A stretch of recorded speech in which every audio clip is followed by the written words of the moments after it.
Hello students. नया साल आ चुका है 2025 और नई उत्साह और नई खुशियां लाया है। इस तरीके से साल आते रहते हैं और साल जाते रहते हैं। आप लोगों को 2025 की हार्दिक शुभकामनाएं। और इस साल में आप कुछ नया करने वाले हैं, आई होप सो। इस साल अगर आप देखेंगे तो बहुत सारे चेंजेस देखने को मिलेंगे। स्पेशली हम एआई की हम बात कर रहे हैं, आर्टिफिशियल इंटेलिजेंस। तो आर्टिफिशियल इंटेलिजेंस की टर्म में अगर हम देखें तो यहां पे बहुत सारे रेवोल्यूशंस आने वाले हैं, स्पेशली जनरेटिव एआई। और यहां पे VR, virtual reality, augmented reality, artificial intelligence, internet of things, metaverse का जमाना है। और ये टेक्नोलॉजी धीरे धीरे बढ़ती जा रही है। एक टाइम था जब लोगों ने ग्रेट डिप्रेशन जैसी चीजें देखी, वर्ल्ड वॉर टू जैसी चीजें देखी।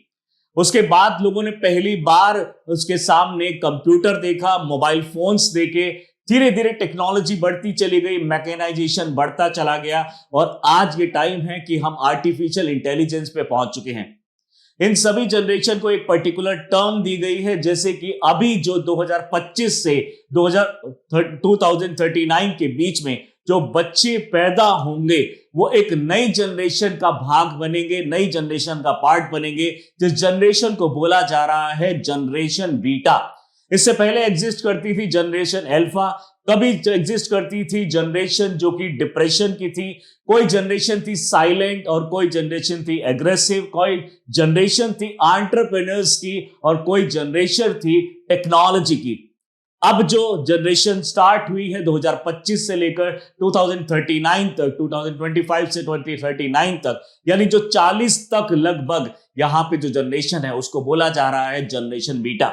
आप यहां पे देख पा रहे हैं। इस तरीके से टेक्नोलॉजी के क्षेत्र में अगर हम देखेंगे तो छोटे छोटे बच्चे, यहां तक कि 2-3 साल के जो बच्चे हैं, हम लोगों से अच्छा मोबाइल जानते हैं। यहां पे कॉलिंग कर सकते हैं और बहुत सारी चीजों को यूज कर सकते हैं। कई बार बड़े लोगों को उन चीजों के बारे में जानकारी नहीं होती जो कि 4 से 5 साल के बच्चे जो आजकल के वो कर लेते हैं। आखिर क्या है ये हमारी जनरेशंस? कौन कौन सी जनरेशन आज तक पास हुई है ग्रेट डिप्रेशन से लेकर अगर हम आज तक की बात करें तो लगभग 7 से 8 अलग अलग टाइप की जनरेशन आ चुकी हैं। कभी एंटरप्रेन्योर्स का जनरेशन है, कभी मैकेनाइजेशन का, कभी ऑटोमेशन का, और आज के टाइम पे है आर्टिफिशियल इंटेलिजेंस का। आइए इस चीज को डिटेल में समझते हैं कि क्या है हमारी ये generation evolution. Introducing the gen beta, यानी जनरेशन बीटा। इस तरह का हमारा माहौल है, इस तरह का एनवायरनमेंट है कि आज के जो बच्चे हैं वो लेटेस्ट टेक्नोलॉजीज को बहुत जल्दी अडॉप्ट कर पाते हैं, बहुत अच्छी तरीके से यूज कर पाते हैं। जिस तरीके से आप यहां पे देख पा रहे हैं, इस टेक्नोलॉजी को हम बोलते हैं वर्चुअल रियलिटी। यानी आज से 10 साल पहले अगर हम बात करेंगे तो कोई वर्चुअल रियलिटी या ऑगमेंटेड रियलिटी को जानता भी नहीं था। लेकिन आज अगर आप देखेंगे तो छोटे बच्चे भी इस ऑगमेंटेड रियलिटी और वर्चुअल रियलिटी को प्रॉपरली यूज कर पा रहे हैं और इसका डेफिनेटली फायदा भी उठा पा रहे हैं। लेटेस्ट टेक्नोलॉजीज जब आती हैं तो उसके साथ में बहुत सारी और भी चीजें उससे एसोसिएटेड बन जाती हैं, जैसे कि एजुकेशन की फील्ड में अगर हम देखेंगे तो टेक्नोलॉजीज का बहुत ज्यादा फायदा होने वाला है। यहां पे आप देख पा रहे हैं इस तरह से छोटे छोटे बच्चे भी आजकल मोबाइल में इतना ज्यादा इन्वॉल्व हो जाते हैं। डेफिनेटली एक तरफ देखेंगे तो इनका एक नेगेटिव इंपैक्ट भी पड़ता है, लेकिन दूसरी तरफ इसका अगर पॉजिटिव इंपैक्ट देखें तो डेफिनेटली बच्चे और ज्यादा इनोवेटिव हो रहे हैं, लेटेस्ट टेक्नोलॉजीज को अडॉप्ट कर पा रहे हैं और नए चेंज जो हो रहे हैं उनको एक्सेप्ट कर रहे हैं। इस दुनिया में सिर्फ एक ही चीज जो है वो कभी चेंज नहीं होती, वो कांस्टेंट है। तो वो क्या है हमारा? That is change. यानी चेंज नहीं होता, चेंज हमेशा चलता रहता है, चेंज इज कांस्टेंट। आइए इस चीज को डिटेल में समझते हैं। तो दो बच्चे 2025 से लेकर 2039 के बीच में, इस बीच में जो पैदा हो रहे हैं और होंगे, उनको हम बोल रहे हैं जनरेशन बीटा। और ये जो जनरेशन होगी एआई ड्रिवन जनरेशन होगी। ज्यादातर काम एआई के ऊपर होगा, आर्टिफिशियल इंटेलिजेंस के ऊपर होगा। फ्रेंड्स, जब एआई को पहली बार 1956 के अंदर में इस टर्म को इंट्रोड्यूस किया गया, यहां पे मार्विन मिन्स्की और जॉन मैककार्थी, ये 2 पर्सन थे जिन्होंने इस वर्ड को इंट्रोड्यूस किया। तो 1956 में कोई इमेजिन भी नहीं कर सकता था कि इस तरह की टेक्नोलॉजी आगे जाके एक रेवोल्यूशन ले आएगी। यहां से अगर आज से अगर हम देखेंगे लगभग 70 साल पहले ऐसी टेक्नोलॉजी डेवलप हुई, लेकिन आज के टाइम पे उसको प्रॉपरली हम यूटिलाइज भी कर पा रहे हैं। डेफिनेटली इसका बहुत ज्यादा फायदा भी हुआ है और कुछ लेवल तक अगर हम देखें तो कुछ नुकसान भी हो सकता है। इससे रिलेटेड क्या पॉजिटिव और क्या नेगेटिव पॉइंट्स हैं इस वीडियो में हम यहां पे कवर करने वाले हैं। तो 2025 वेलकम करता है ग्रेट जनरेशन बीटा या फिर जेन बीटा को।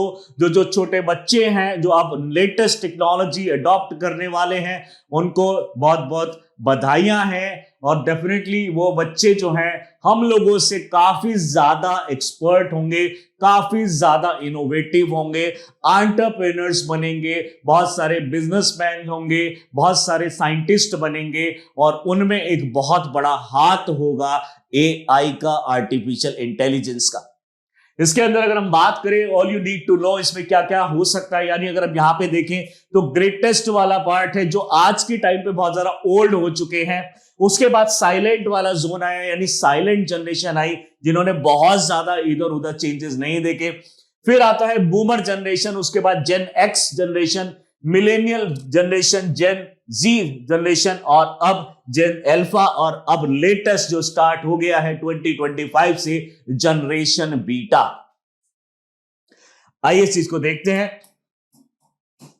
ये आप देख पा रहे हैं कि ऐसा एनवायरनमेंट है जहां हर कोई लेटेस्ट टेक्नोलॉजीज को यूज कर रहा है, आर्टिफिशियल इंटेलिजेंस यूज कर रहा है, डायरेक्टली हमारी सारी कनेक्टिविटी हो पा रही है, बच्चे यहां पे पढ़ पा रहे हैं और यहां अलग अलग टेक्नोलॉजीज को यूज किया जा रहा है, रोबोट्स के साथ में इंटरेक्शन किया जा रहा है, यहां पे आर्टिफिशियल इंटेलिजेंस यूज हो रहा है, मेटावर्स यूज हो रहा है, एक इमेजिन्ड वर्ल्ड भी बनाया जा सकता है मेटावर्स के ऊपर। तो जनरेशन बीटा स्पेशली चिल्ड्रन जो 25 से 39 के बीच में पैदा होंगे उनको बोला जाएगा जनरेशन बीटा। और ये सबसे जो लेटेस्ट टेक्नोलॉजी है generative AI and AI technology उसको यूज करेंगे। डेफिनेटली उसका बहुत ज्यादा फायदा भी होने वाला है इन लोगों को।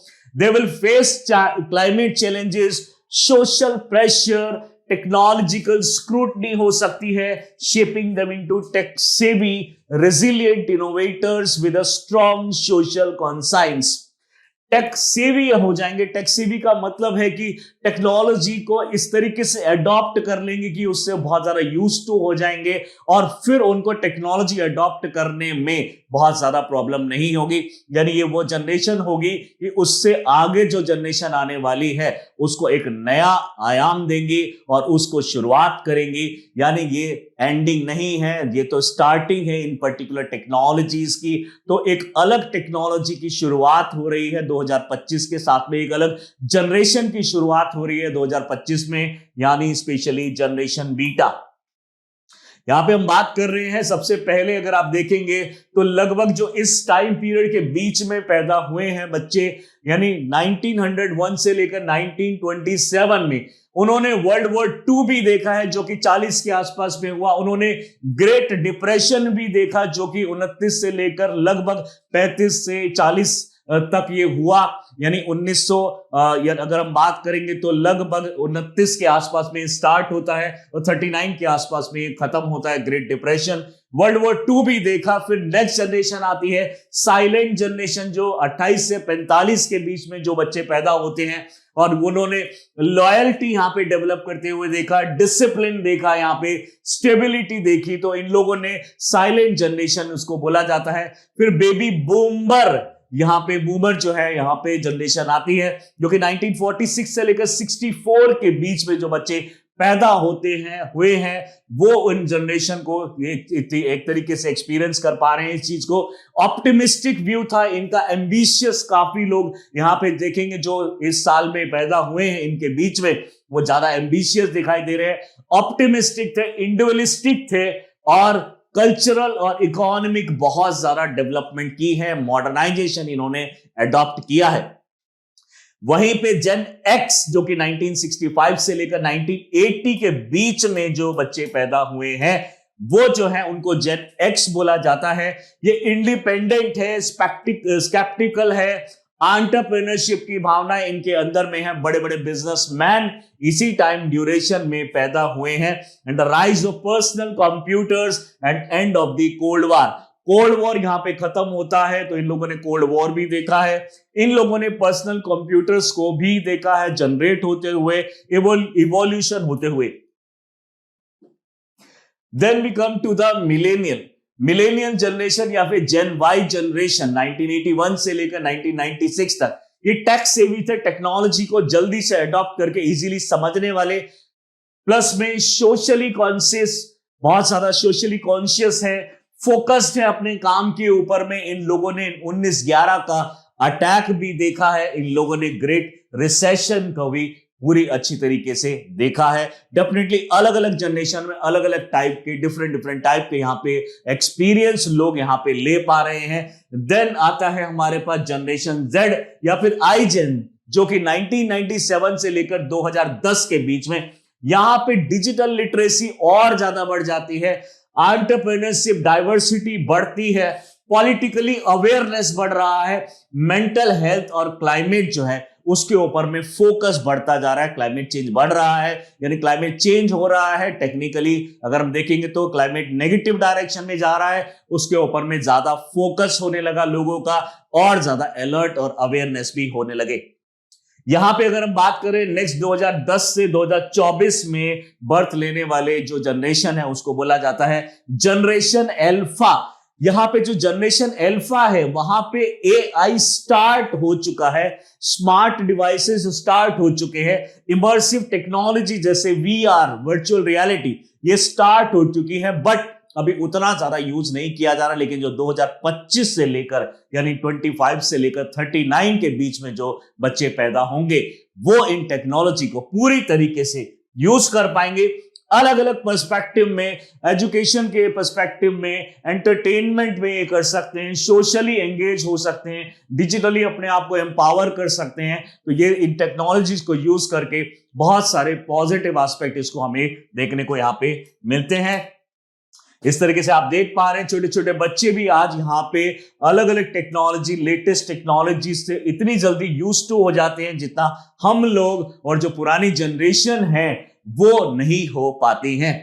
यहां पे अगर हम बात करें अबाउट जनरेशन बीटा की, तो जनरेशन बीटा यूएसए ने इस तरह का यहाँ पे फोटो रिलीज किया था कि जो बच्चे अब पैदा होंगे 2025 के बाद वो अब बीटा में और अल्फा को बाय बाय, यानी अल्फा जनरेशन को बाय बाय, और यहाँ पे जो बीटा जनरेशन है वो यहाँ पे अब स्टार्ट होती है। यहाँ पे कैरेक्टरिस्टिक की अगर हम बात करें तो डिजिटल नेटिव्स है इनके, और ये एक ऐसे वर्ल्ड में पैदा हो रहे हैं जो कि एआई और टेक्नोलॉजिकल ड्रिवन है। एआई इंटीग्रेटेड लाइव्स होंगी, एजुकेशन, हेल्थ, सोशल एक्सपीरियंस, ये सभी एआई के थ्रू होने वाला है, वो भी सीमलेस टेक्नोलॉजी के साथ में।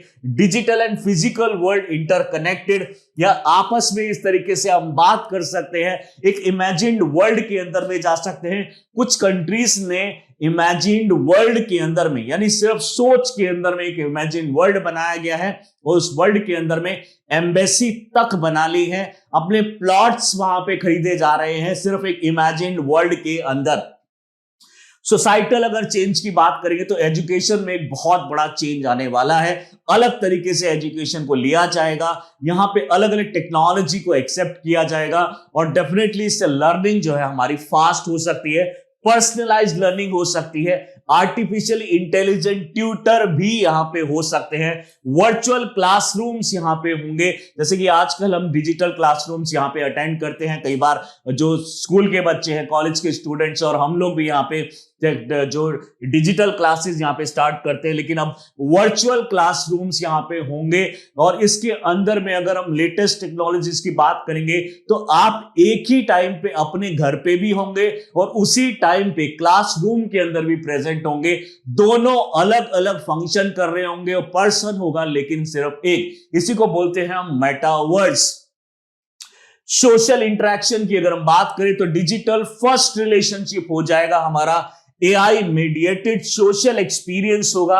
आप देख रहे होंगे कि ज्यादातर आज लोग फ्रेंड्स जो हैं वो सोशल मीडिया पे फ्रेंड ज्यादा बनते हैं एज कंपेयर टू द जो हमारे नॉर्मल जो पर्सन है उसको इंटरेक्ट ना करते हुए, अपने अपने फ्रेंड से इंटरेक्ट ना करते हुए डिजिटली हम ज्यादा इंटरेक्ट करना पसंद करते हैं।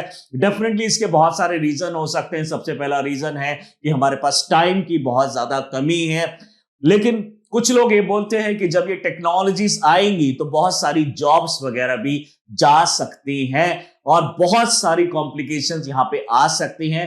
लेकिन रियलिटी ये है कि इन टेक्नोलॉजीज को इसलिए बनाया जाता है ताकि आपको दूसरे चीजों को यूज करने का टाइम मिल पाए। तो यानी यहां पे इस वजह से इसको नहीं डेवलप किया जा रहा है कि आप लोग जो है इसमें पूरी तरीके से एंगेज हो जाएं और दूसरी चीजें आप ना कर पाएं। इसका मेन पर्पस है कि आपको दूसरे लाइफ जो है, आपकी सोशल लाइफ जो है, आपकी पर्सनल लाइफ जो है उसको ठीक से जी सके और बाकी जो कॉम्प्लिकेशंस है उसको खत्म किया जा सके। डेफिनेटली इसका एक अलग पर्सपेक्टिव है, बट इसको हम नेगेटिव वे में जनरली कंसीडर करते हैं। सोशल मीडिया प्रेशर और डिजिटल सर्वेलेंस यहां पे बढ़ सकता है। डेफिनेटली जिस तरीके से आप देख पा रहे होंगे इंडिया के अंदर में 2013-14 के आसपास में लगभग 10 से 12 हजार जो हमारे साइबर सिक्योरिटी से रिलेटेड केसेस आते थे, लेकिन आज के टाइम में 10 लाख से ज्यादा केसेस आते हैं पर ईयर साइबर सिक्योरिटी से रिलेटेड। जिस तरीके से जितना ज्यादा इंटरेक्शन बढ़ेगा उतना ज्यादा नेगेटिव साइड में भी ये बढ़ने की आशंका है। हेल्थ केयर में डेफिनेटली सबसे ज्यादा प्रॉब्लम जो मेडिकल साइंस में होती है वो डिजीज को डायग्नोज करने में होती है। यानी अगर आप डिजीज को अर्ली स्टेज में डायग्नोज कर पाए तो उसका क्योर भी हम वहां पे ला सकते हैं। लेकिन होता क्या है, जनरली डिजीज को डायग्नोज करते करते डॉक्टर्स लोगों को बहुत ज्यादा टाइम लग जाता है और जब तक हमारी डिजीज और ज्यादा कॉम्प्लिकेटेड लेवल तक पहुंच जाती है। लेकिन अगर हम इनिशियल स्टेज में ही डिजीज का डायग्नोज कर ले और उसको पता लगा ले तो डेफिनेटली अर्ली स्टेज में ही उसको रेक्टिफाई किया जा सकता है, प्रॉब्लम को सॉर्ट आउट किया जा सकता है। पर्सनलाइज्ड मेडिसिन यहां पे डेवलप की जा सकती हैं। जेनेटिक चेंजेस के हिसाब से अलग अलग जीन्स अलग अलग तरह की मेडिसिन एक्सेप्ट करता है, तो यहां पे हर पर्सन के लिए अलग से मेडिसिन को भी इजीली डेवलप किया जा सकेगा एक नई जनरेशन के अंदर, नए टाइम के अंदर। बात करें सोशियो इकोनॉमिक इंप्लीकेशंस इसमें क्या आ सकती हैं। सबसे पहले तो डिजिटल डिवाइड यहां पे पैदा हो जाएगा। डिजिटल डिवाइड का मतलब है कि हम लोग सोशल और इकोनॉमिक इनइक्वालिटीज यहां पे बहुत ज्यादा वाइड होती चली जाएंगी। लोग जो है ज्यादा सोशल नहीं रह जाएंगे। आज भी आप देख पा रहे होंगे जितना आप लोग अपने फ्रेंड्स से पहले मिलते थे, जितना फ्रेंड्स के साथ में पहले खेलते थे, बातें करते थे, अपने पेरेंट्स के साथ में बातें करते थे, आज वो धीरे धीरे खत्म होता जा रहा है। हमारा जो सोशल वेबसाइट्स हैं उनके अंदर में इन्वॉल्वमेंट बहुत ज्यादा हो गया है। अगर आप अपनी मोबाइल पे स्क्रीन टाइम को देखेंगे तो और फैमिली टाइम को देखेंगे, डेफिनेटली स्क्रीन टाइम हमारी फैमिली टाइम से ज्यादा आएगा। तो डेफिनेटली इस तरह की प्रॉब्लम्स यहां पे जनरेट हो सकती है। Automation leading to potential job displacement, हो सकता है कि फ्यूचर में जॉब डिस्प्लेसमेंट हो, बट इसके भी सॉल्यूशंस है क्योंकि नई टेक्नोलॉजीज आएगी तो उसके लिए भी नए हमारे एम्प्लॉयमेंट जनरेट होता हुआ दिख सकता है। रीस्किलिंग एंड अपस्किलिंग प्रोग्राम लाने पड़ेंगे। डेफिनेटली जो लेटेस्ट टेक्नोलॉजीज है उसको यूज करने के लिए हमें उतना ही स्किल्ड होना पड़ेगा, अदरवाइज लेटेस्ट टेक्नोलॉजीज का कोई भी फायदा नहीं होता है।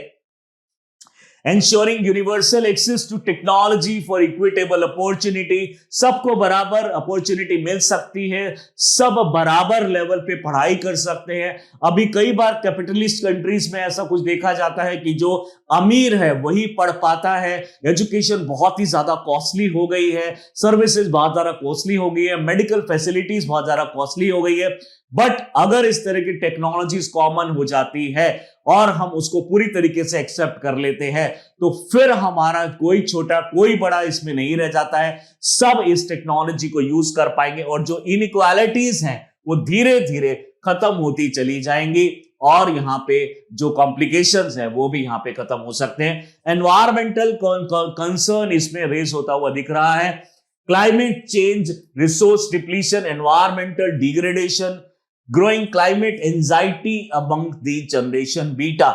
जितना ज्यादा टेक्नोलॉजी को यूज करेंगे उतना ज्यादा टेक्नोलॉजी को रन कराने वाली एनर्जी की जरूरत पड़ेगी, इलेक्ट्रिसिटी की जरूरत पड़ेगी, उतना ज्यादा कोयला चलाया जाएगा, उतने ज्यादा सोलर पैनल्स बनाए जाएंगे और उतना ज्यादा पॉल्यूशन डेवलप होता चला जाएगा। AI powered solution for energy efficiency, इसी के साथ साथ हम इसी सेम टेक्नोलॉजी को यूज करके एनर्जी एफिशिएंट अप्लायंसेस डिवाइसेस भी डेवलप कर सकते हैं। यानी यही हमारा रीजन भी होगा, यही हमारा उसका सॉल्यूशन भी होगा। Investing in clean technologies in the sustainable infrastructure में और ज्यादा इन्वेस्टमेंट यहां पे होनी चाहिए और हो भी रही है, धीरे धीरे इसको बढ़ाया जा रहा है। अदरवाइज हम टेक्नोलॉजी ड्रिवन तो हो जाएंगे, हमारे सभी के आसपास हमारे हाथों में एआई डिवाइसेस होंगे, लेकिन हमारे जो फेस है उसके ऊपर में मास्क होगा, ऑक्सीजन होगी, तो कोई फायदा नहीं होने वाला है। डेफिनेटली टेक्नोलॉजी को उस हद तक हमें यूज करना पड़ेगा जिस हद तक हमें ह्यूमंस को, एनिमल्स को, प्लांट्स को हार्म ना पहुंचे। Developing adaptation strategies for the climate change, यानी इस तरह का हमें टेक्नोलॉजीज को इस तरीके से यूज करना पड़ेगा, इस तरीके से एडॉप्ट करना पड़ेगा, स्ट्रेटेजिकली हमें कुछ एडॉप्ट करना पड़ेगा। अदरवाइज क्लाइमेट चेंज को होने से कोई नहीं रोक पाएगा। डेफिनेटली साथ साथ हमें पैरेलली क्लाइमेट के बारे में भी सोचना पड़ेगा। Digital first world altering relationship खराब हो सकते हैं। एजुकेशन जो सिस्टम है वहां पे हो सकता है कि हम जो पॉजिटिव सोच रहे हैं उसका नेगेटिव इंपैक्ट भी पड़ सकता है। वर्कलोड बढ़ भी सकता है और कम भी हो सकता है। यहां पे वर्कलोड बढ़ने के ज्यादा चांसेस हमें लग रहे हैं। सोशल आइसोलेशन हो सकता है। आज के जो पर्सन है, आज की जो नई जनरेशन है, वो अकेला रहना ज्यादा पसंद करती है, ज्यादा वो सोशल नहीं है। हालांकि वो सोशल जो वेबसाइट्स हैं, जो मीडिया है, उसमें बहुत ज्यादा एक्टिव है, बट रियलिटी में they are not actually social. तो यहां पे अगर हम बात करें, मेंटल हेल्थ चैलेंजेस यहां पे बढ़ते जा रहे हैं। आप देख रहे होंगे जब से हम डिजिटलाइजेशन हमने यूज किया है, नई नई टेक्नोलॉजीज को हमने यूज किया है, हमारी मेंटल हेल्थ जो है और ज्यादा वीक होती जा रही है। जो पर्सन है वो एंजाइटी में ज्यादा रहते हैं, कॉम्प्लेक्सिटी उनकी लाइफ में और ज्यादा बढ़ चुकी है, क्योंकि हम अडॉप्ट हो चुके हैं फास्ट टेक्नोलॉजीज के। और अगर हमें सराउंडिंग में स्लो कुछ चीजें दिखाई देती हैं तो डेफिनेटली हमें जो एंजाइटी होती है, हमें फ्रस्ट्रेशंस होती हैं, और यहां पे इंटॉलरेंस भी धीरे धीरे बढ़ती हुई दिखती है। कुछ साल पहले आप देखेंगे कि यहाँ पे इंटॉलरेंस यहाँ पे इंडिया जैसी कंट्रीज के अंदर में बहुत ज्यादा बढ़ी, जिसकी वजह से आप देखेंगे कि एक पर्सन दूसरे पर्सन से ठीक से बात तक नहीं करना चाहता है। तो रीजन वो पर्टिकुलर वो पर्सन की टेक्नोलॉजी है जो जिससे वो एडॉप्टेड हो चुका है। उस टेक्नोलॉजी के अलावा वो उसके सामने कुछ और उसको नहीं दिखाई दे रहा है। प्रिवेसी कंसर्न हो सकता है डेफिनेटली। जब टेक्नोलॉजी इतनी ज्यादा एडवांस हो जाएगी, सारी चीजें एक दूसरे से लिंक हो जाएंगी, तो कुछ चीजें लीक होने के भी चांसेस हो सकते हैं। तो डेफिनेटली यहां पे प्रिवेसी का एक बहुत बड़ा कंसर्न यहां पे रेज होता हुआ दिखता है। पॉलिसी फोकस की बात करें, प्रोमोटिंग डिजिटल लिटरेसी को हमें बहुत ज्यादा बढ़ाना होगा। अदरवाइज इसकी कुछ टेक्नोलॉजीज को हम पूरी तरीके से यूटिलाइज नहीं कर पाएंगे। मेंटल वेलबींग के लिए अलग से प्रोग्राम्स भी हमें यूज करने चाहिए, लाने चाहिए। स्कूल कॉलेजेस में, हॉस्पिटल्स के अंदर में, हमारे जो ऑफिसेज होते हैं उनके अंदर में इस तरह के प्रोग्राम्स आजकल चलाए जाते हैं, जिससे जो हमारी जो मेंटल हेल्थ है उसको सुधारा जा सके, एफिशिएंसी को बढ़ाया जा सके। Encouraging a balance between the digital and the physical interaction, यानी ऐसा नहीं होना चाहिए कि आपकी पूरी लाइफ ही डिजिटल चल रही है, आपने फिजिकली किसी के साथ कभी इंटरैक्ट ही नहीं किया।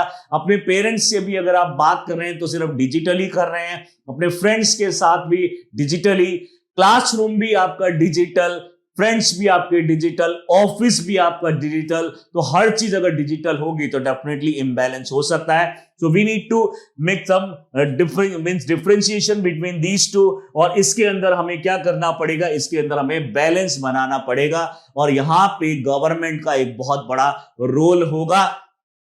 यहां पे कुछ गवर्नमेंट है, गवर्नमेंट ने इस तरह के रूल्स लाए हैं कि जो बच्चे हैं, स्पेशली जो 15 साल से छोटे बच्चे हैं, वो एक पर्टिकुलर टाइम पीरियड पे ही मोबाइल फोन देख सकते हैं। पेरेंट्स उनको एक पर्टिकुलर टाइम पीरियड के लिए ही देंगे, अदरवाइज जो है मोबाइल के अंदर में इस तरह का लॉक लगा दिया जाएगा कि उसको बच्चे वहां पे यूज नहीं कर पाएंगे। डेफिनेटली बहुत सारी कंट्रीज ऐसे स्टेप उठा रही है, तो हर कंट्री को ऐसे स्टेप उठाने की जरूरत है। Universal access to the technology ensure equitable access, particularly rural और अंडर सर्व्ड जो एरियाज है वहां तक भी टेक्नोलॉजी को पहुंचाने की जरूरत है। क्लीन एनर्जी और एआई ड्रिवन सस्टेनेबिलिटी सॉल्यूशंस हमें लाने की जरूरत है। स्किल डेवलपमेंट, स्टेम जैसी जो चीजें, science, technology, engineering and mathematics, education, life long learning, adaptability के ऊपर हमें फोकस करने की बहुत ज्यादा जरूरत है।